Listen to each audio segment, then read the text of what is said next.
Okay, this is a video to go over lesson 2.4, which today we're going to be solving equations with radicals in them.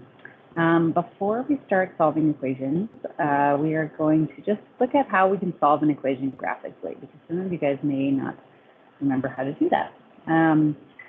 So let's say we wanted to solve this equation here. I'm going to highlight it. 3x minus 6 equals 0. Now what you can do is graph the function y equals, to the left-hand side, y equals 3x minus 6, and see where that graph, where does the graph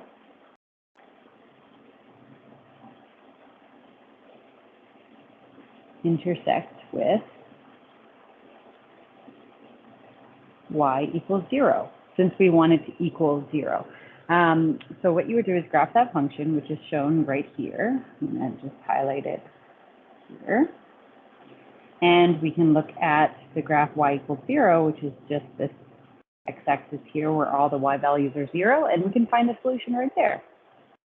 So the solution would be x equals 2. When you're solving equations, you could always verify your answer. The way you verify your answer is you plug your x value into the equation and check if it makes sense. So whenever the book asks you to verify, this is what it means. So our equation was 3x minus 6 equals 0. So what I want to do is take my solution, x equals 2, and replace the x in the equation with a 2 and see if that equation makes sense. So the left-hand side would look like this. 3 times 2 minus 6. And 3 times 2 minus 6 is 6 minus 6, which is 0. Yes, that equation makes sense because it equals 0. So that's what we're going to be doing today. We're going to be solving equations by graphing, except our equations that we're going to be working with involve square roots, and not just linear functions like you've used to see in the past. A couple of things about square root functions. We are going to skip this part here. We're going to be doing lots of graphing. Square root functions look like this. So this is on the next page here, and we call them radical functions because they contain radicals in them. They do have a certain domain to them. They're not, the domain is not all real values of x because, as we know, we cannot take the square root of a negative number. So this particular one, y equals root x, would have a domain of x has to be positive or greater than 0, greater than or equal to 0, because we can't have a negative radicand. A radical equation, here's the formal definition, is an equation with at least one radical in it, one square root or cube root, whose radicand contains a variable. So here's some examples. We're not going to go too deeply into like how you graph them just yet and all the properties. That's just pre-calculus 12. But just to give you a sense of like what these look like, they kind of look like half a C or something like that, right? If you were to draw a C, it looks like that. Usually square root functions look kind of like half a C. Okay, so we're going to be practicing how to graph these and solve equations using graphing. We're going to be doing it by hand and also using Desmos technologies. Okay, let's go to the check your understanding number 1. I will do A and B, and then you can try B on your own if you would like to. Okay, so I'm going to do A up above, and then I'll do B down in the space down here. So let's do A. A says solve the equation square root x minus 2 equals 1. So what we want to do if we want to solve this graphically is we want to graph the left-hand side and the right-hand side of the equation. I'll put that in red here. Graph y equals root x minus 2 and y equals 1, and see where they meet up. Where they meet up, they'll be equal, and that's what we're trying to figure out, is which x value are these two functions equal to each other. When you want to graph a square root, there's a really good strategy that you need to use to make your life a lot easier. So what you want to do when you're making a table of values to make your graph is you want to choose x values that are going to be nice and easy to input into the equation. So I know that my equation is square root of x minus 2. So I want to pick nice x values that are going to have nice square roots associated with them. I don't want to deal with decimals and things when I'm graphing. So for example, I'm going to think of the lowest possible x value I can use here. And the lowest one that is allowable is 2, because when I do the square root of 2 minus 2, I get 0. Anything lower than 2, I'm going to get a negative number, which is not defined. The next one I'm going to use is 3, because I know that 3 minus 2 is 1, and 1 I can take the square root of, and it gives me 1. The next one that will work, I'm going to choose, I'm not going to choose 4, because if I do 4 minus 2, taking the square root of 2, that's not a nice rational number. So the next one I am going to choose is x equals 6 to plug in, because when I do 6, I get the square root of 4, which is 2. So you want to choose nice, perfect squares. And maybe we can do, that's probably good, but let's do one more. Let's choose square root of 9 will work nicely, so 11. Because square root of 11 minus 2 will be 9. Or sorry, square root of 11 minus 2 will be 3. Okay, so now I've got my table of values there. I can go ahead and graph. I'm going to use black for my graph axes. You will be provided some axes when you're graphing in your assignments, so you don't have to worry about drawing them nice and neat, but we will have to draw a few here.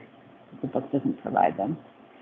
I'm going to just go up to 6, because I don't think I'll need to go all the way to 11. 1, 2, 3, 4, 5, 6. I'll just label every second one. 2, 4, 6, 8. There we go. 1, 2, 3, 4, 5.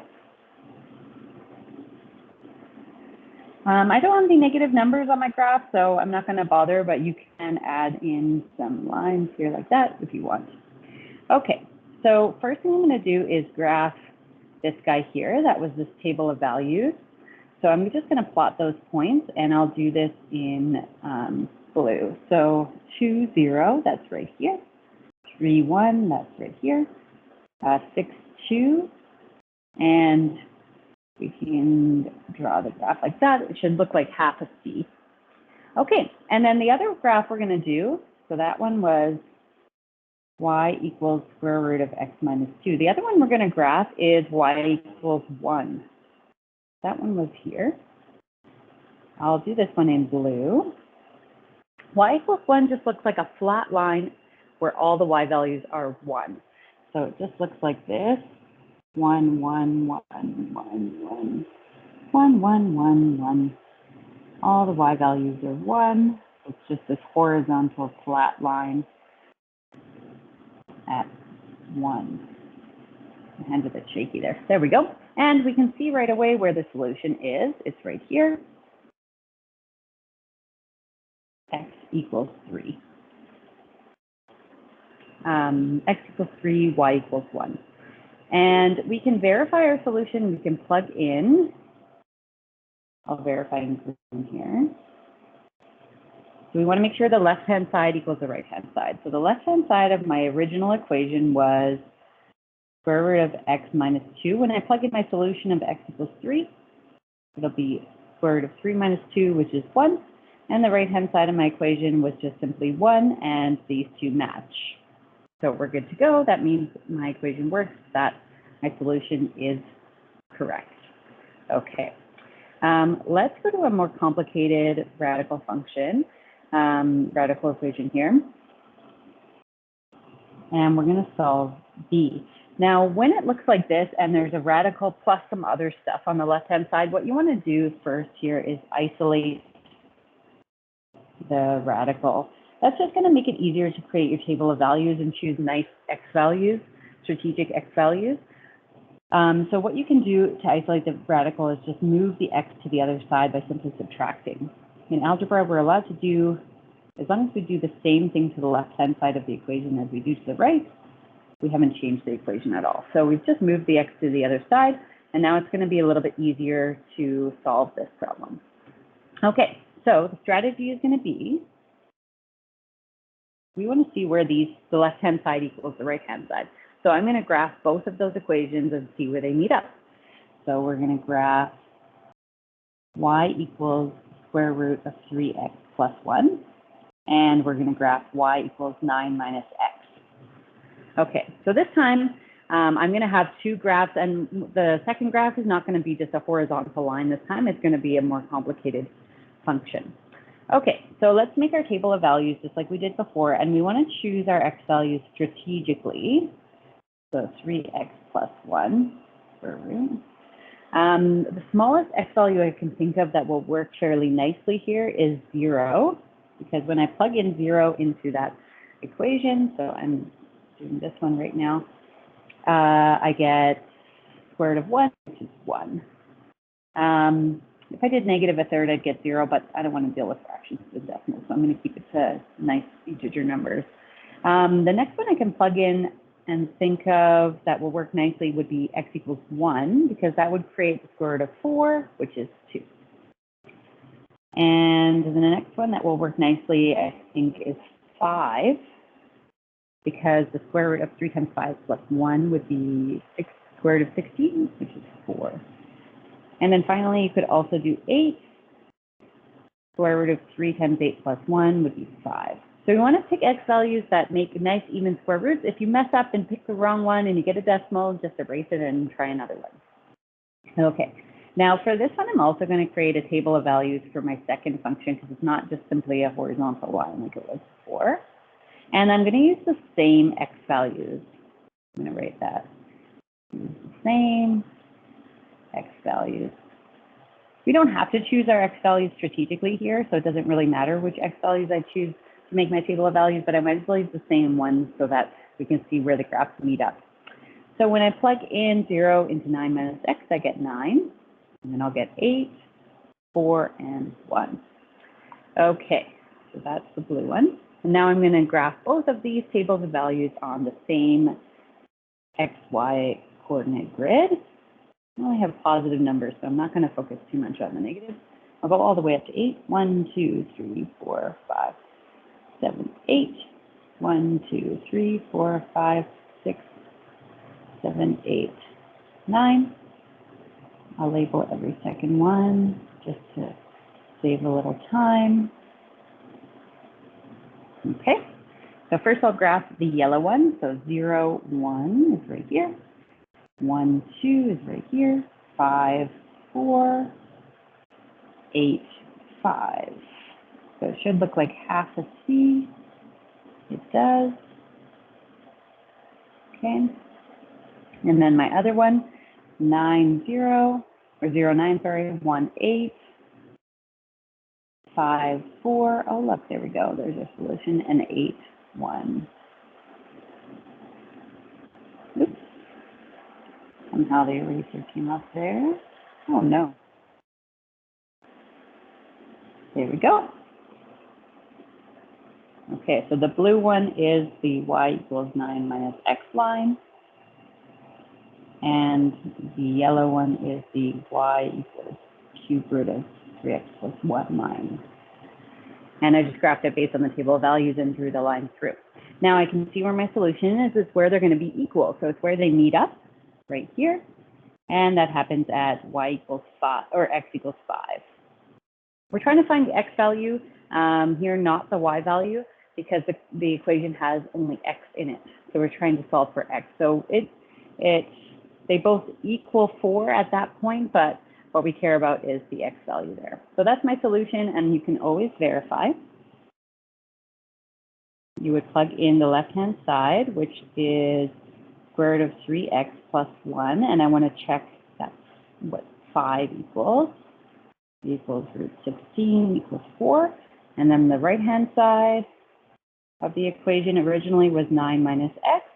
So plugging in our solution of 5 would give us 4, and see these two match. So they are equal, so we're good to go. We've verified our solution. Okay, so that's how to graph by hand. You want to create a table of values. You want to choose your x values strategically and solve.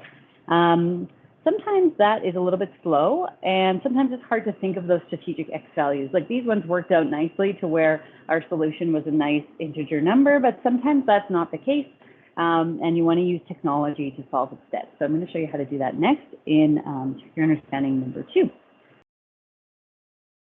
So it says use graphing technology to solve this equation.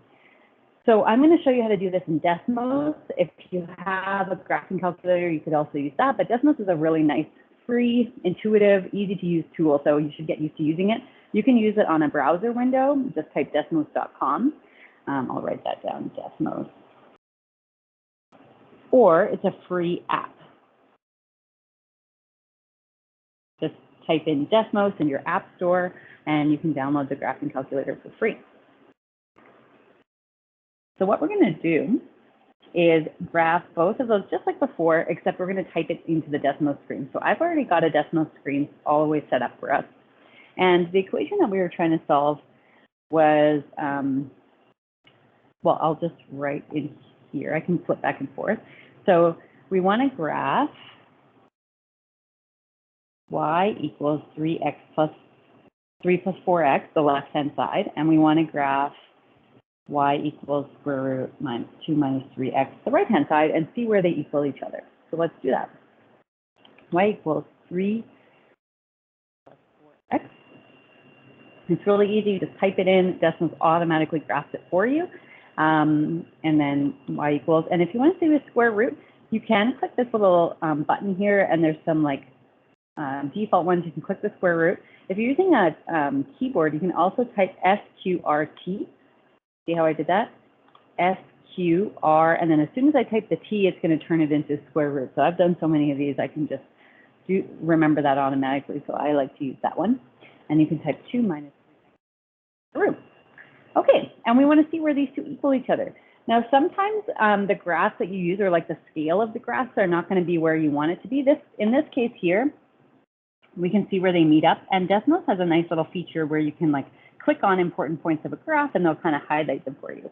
If you want to like zoom in or out, if you have a touch screen, it's really easy. You just use your fingers, and you can zoom in or out on whatever axis you want. So if you want to zoom in on the y-axis, you can put your fingers on the y-axis and stretch it or compress it like that. You can go really far away or really close in. And the same for the x-axis.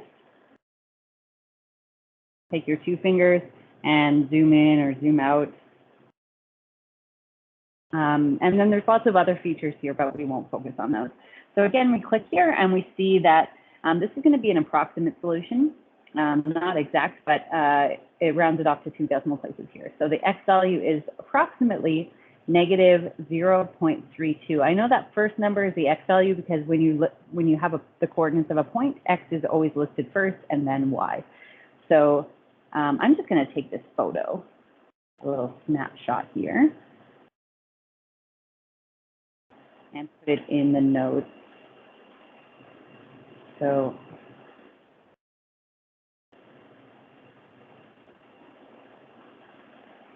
here we go. And our solution would be right there. X equals negative 0.32. There we go. It does say here, give the solution to the nearest tenth. So we can use a little dot above our equal sign, or you can use equal sign with a little squiggly line. Either one is acceptable, 0.3. So that's what it says the answer is here, so it matches. Because it does say to provide the answer to the nearest tenth. That's how you know it's not going to be an exact number. Whenever you're using, like whenever the solution is not a nice round number, it's good to use technology because you'll solve it a lot quicker. And that's it. That's how you solve by hand or using Desmos.